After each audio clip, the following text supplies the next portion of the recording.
Baby मैं आ गई।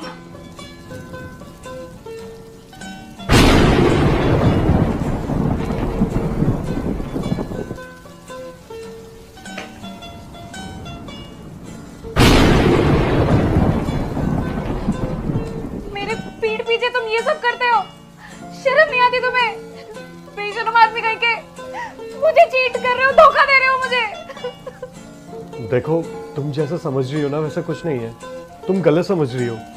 सही कहती थी मेरी फ्रेंड, तुम पे मुझे ट्रस्ट करना ही नहीं चाहिए था, शादी नहीं करनी चाहिए थी तुमसे। अब मैं तुम्हें डिवोर्स दे रही हूँ, मुझे बिल्कुल नहीं रहना तुम्हारे साथ। लेकिन जैसा आप सोच रही हैं वैसा कुछ भी नहीं है, एक बार इनकी सुन तो लीजिए। बकवास बंद करो अपनी, सब कुछ मेरे आंखों के सामने है। अब सुनने और कहने को कुछ रह गया है क्या? अरे तुम देख क्या रही हो, बोलो ना, कुछ तो बोलो। जा रही हूँ मैं। एक बार सुन तो लीजिए। क्या सुनो? बाहर बारिश हो रही है। तो मैं पूरी भीग चुकी थी, मेरी तबीयत बहुत खराब हो गई थी। जैसा आप सोच रही हैं वैसा कुछ भी नहीं है, तो बहुत अच्छे इंसान है। ये मुझे हॉस्पिटल लेके गए थे, फिर डॉक्टर ने बोला कि मुझे रेस्ट की जरूरत है। इसलिए मैं यहाँ पे इनको ले आया था, क्योंकि इनकी तबीयत खराब थी, कपड़े सारे भीग गए थे, सिर्फ इसलिए। अच्छा, तुमने ये समाज सेवा का ठेका ले रखा है क्या कि कोई भी लड़की भीगती हुई रहेगी उसे घर लेकर आ जाओगे? देखो मैं समझ रहा हूँ तुम्हारा गुस्सा, पर तुम जानती हो ना मेरा नेचर, मैं कभी किसी को ऐसे परेशानी में नहीं देख पाता।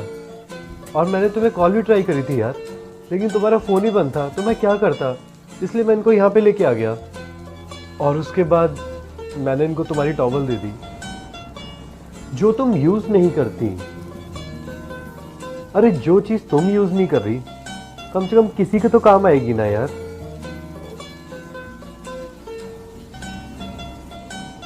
और उसके बाद मैंने तुम्हारी एक ड्रेस भी इनको दे दी थी जो तुम यूज नहीं करती। तो उसके बाद इन्होंने थोड़ा रेस्ट करा, इनकी तबीयत ठीक हो गई और ये जाने लगी।